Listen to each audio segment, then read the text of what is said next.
Hello and very warm welcome to all of you. तो इस question में हमें दिया गया कि राधिका बैंक में एक 1845 रुपए का चेक जमा करती है और कैशियर से बदले में कॉइन्स की डिमांड करती है। तो कैशियर राधिका को 5 रुपए, 10 रुपए और 20 रुपए के कॉइन्स को 3, 5 और 7 के रेशो में देता है। हमें बताना है कि उसको सबसे छोटे अमाउंट के कॉइन के कितने रुपए उसको मिले हैं टोटल। तो इस क्वेश्चन को हम सॉल्व करने के लिए ये मेथड यूज करेंगे V, N और A। V का मतलब होता है वैल्यू, नंबर और अमाउंट। तो ये बात आप हमेशा ध्यान रखना, जब भी हम वैल्यू को नंबर से मल्टीप्लाई करेंगे तो एंड में हमारे पास वैल्यू आ जाएगी अमाउंट की, यानी कि हमारी जेब में कुल कितने पैसे। मान के चलिए हमारे पास 500 रुपये के 4 नोट है, तो हमारे पास टोटल 2000 रुपये होंगे। तो यही मेथड हम यहाँ पर यूज़ करेंगे।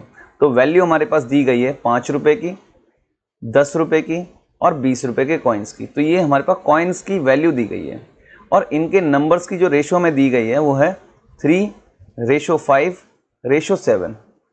अब जब हम वैल्यू को नंबर से मल्टीप्लाई करेंगे तो हमारे पास कुछ ना कुछ एक अमाउंट आएगी। तो यहाँ पर हमारे पास आ जाएगी 15 यूनिट, यहाँ पर हमारे पास वैल्यू आ जाएगी 50 यूनिट्स, यहाँ पर हमारे पास वैल्यू आ जाएगी 140 यूनिट्स। अब जब हम इन सभी को जोड़ेंगे, अमाउंट को जब हम जोड़ेंगे तो हमारे पास ये 205 यूनिट आ जाएगा, यानी कि हमारे पास कुल इतनी यूनिट है एक्चुअल अमाउंट में। और रुपीज़ में हमारे पास कितनी है 1845। अब आप देखिए 205 इस 1845 को 9 पर कैंसिल आउट करता है सीधा सीधा। आप चाहे तो इसको पहले 5 से डिवाइड करना भी शुरू कर सकते हैं, तो अल्टीमेटली आपके पास यहाँ पर 9 आ जाएगा।